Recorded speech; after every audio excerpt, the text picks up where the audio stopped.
Um outro conceito estudado por Durkheim em As Regras do Método Sociológico são os casos dos fatos sociais.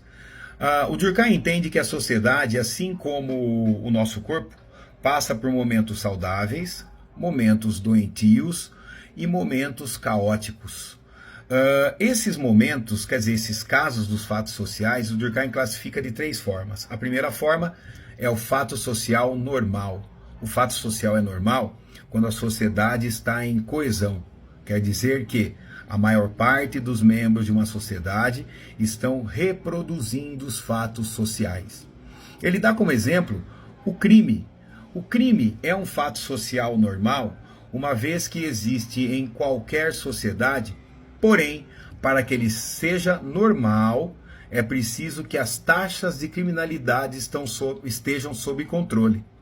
Nesse sentido, todas as instituições que fazem parte da sociedade devem socializar as pessoas para o que é o crime e para não cometer a criminalidade. Na nossa cabeça talvez venha, primeiramente, a ideia da segurança pública, que é uma instituição importante, mas é importante que a família também exerça um papel de controle sobre a criminalidade, a escola exerça um papel de controle sobre a criminalidade, a religião, a imprensa ou as mídias sociais, o mercado de trabalho. Quer dizer, essas instituições devem agir de tal forma que evitem que as pessoas escapem para a criminalidade. O crime não é algo desejável, não é algo querido pela sociedade, o Durkheim deixa claro isso, porém, punindo o criminoso ou controlando o crime, o Durkheim entende então que a sociedade está saudável, o crime cumpre uma função social importante,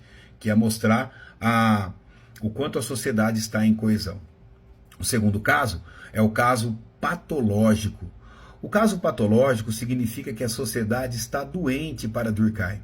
Quer dizer que aquela coesão, aquela estabilidade social começa a ser abalada. São momentos de tensão que a sociedade vive, que se não forem solucionados, quer dizer, se não for retomada a normalidade, a sociedade pode caminhar para o terceiro estágio, que é o caso caótico.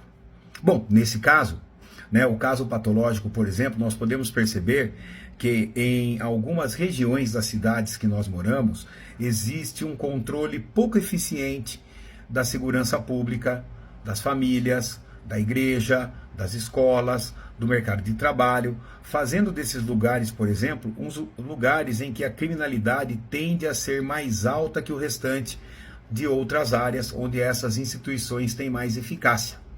Aí então, vinga o caso patológico. O terceiro caso é o caso anômico. A quer dizer não, nomos ou nomia, no caso aqui, quer dizer leis. Quer dizer, é a ausência ou a extinção dos fatos sociais. É quando a sociedade vive, então, um caso de crise muito grave que desestrutura as instituições que dão coesão à vida em sociedade. Os fatos sociais desaparecem, deixam de ser seguidos pelas pessoas. Nós podemos pensar, por exemplo, numa onda de criminalidade, um arrastão que aconteça em algum lugar, que em algum momento ou por algum período a sociedade se sinta insegura a ponto de evitar trabalho, evitar igreja, evitar as relações sociais e a reproduzir os fatos sociais. O início da pandemia da Covid,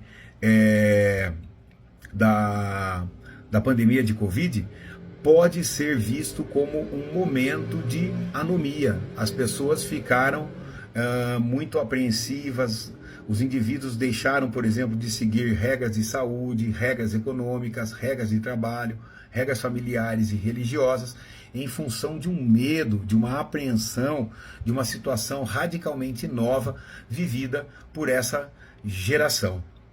Podemos pensar também em catástrofes naturais, como o que aconteceu agora no ano de 2021, em algumas regiões do Brasil, em que as pessoas veem a sua realidade se tornar caótica. Não é a catástrofe que é anômica, mas é a realidade que as pessoas enfrentam que passa a ser uma realidade anômica.